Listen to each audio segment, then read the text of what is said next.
नमस्ते। चार्जिंग और performance in सब पर तो खूब बात हुई, लेकिन आज उस हाथी पर बात करते हैं जो कमरे में है, मतलब सेफ्टी और ड्यूरेबिलिटी का मुद्दा।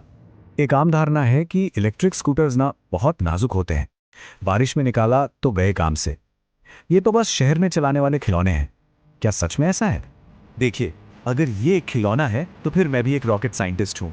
आज हम देखेंगे कि एक इलेक्ट्रिक स्कूटर को असल दुनिया की सड़कों पर उतारने से पहले उसे किन मुश्किल रास्तों और टेस्टिंग से गुजारा जाता है।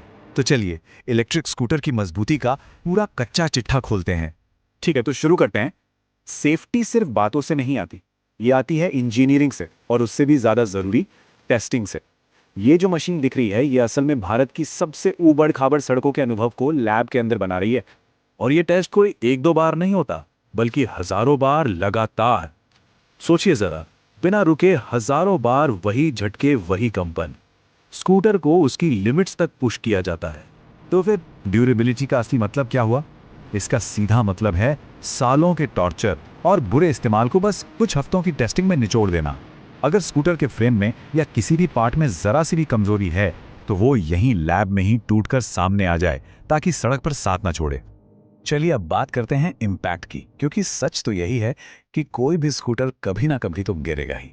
तो यहाँ समझने वाली बात यह है कि गोल इसको वॉल्वरिन जैसा इंडिस्ट्रक्टिबल बनाना है ही नहीं, असल मकसद है एक, कह सकते हैं, कंट्रोल्ड और स्ट्रक्चर्ड रिस्पॉन्स। मतलब जब भी कोई टक्कर हो तो स्कूटर की बॉडी एनर्जी को इस तरह से अब्जॉर्ब और डिस्ट्रीब्यूट करे कि राइडर को कम से कम चोट आए। सब कुछ प्रिडिक्टेबल होना चाहिए, रैंडम नहीं। और अब बात करते हैं उस चीज की जिससे भारत में काफी लोग डरते हैं, मॉनसून। यहाँ सिर्फ हल्की फुल्की बारिश नहीं होती, यहाँ तो सड़कें नदियां बन जाती हैं। तो सवाल यह है कि क्या ये इलेक्ट्रिक स्कूटर इसके लिए तैयार है? और जवाब है हाँ, बिल्कुल।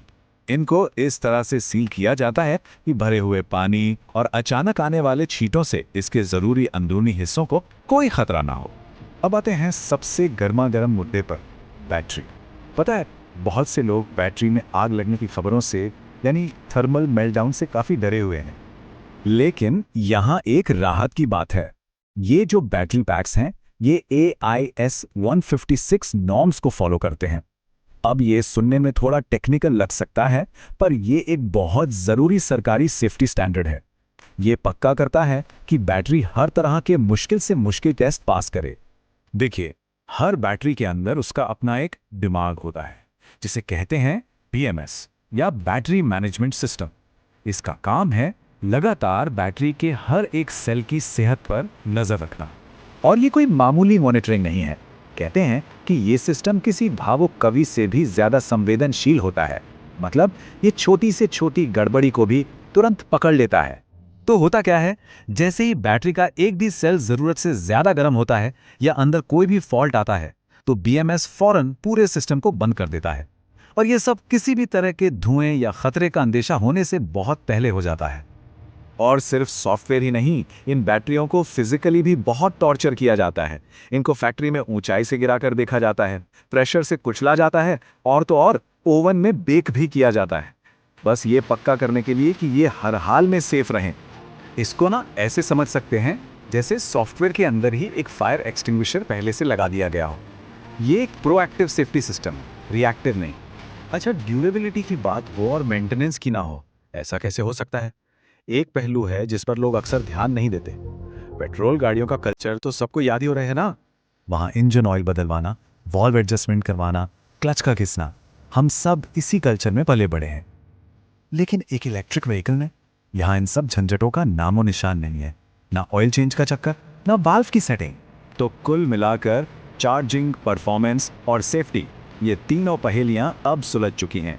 इलेक्ट्रिक स्कूटर अब सिर्फ खिलौने नहीं रहे, बल्कि एक मजबूत हकीकत बन चुके हैं।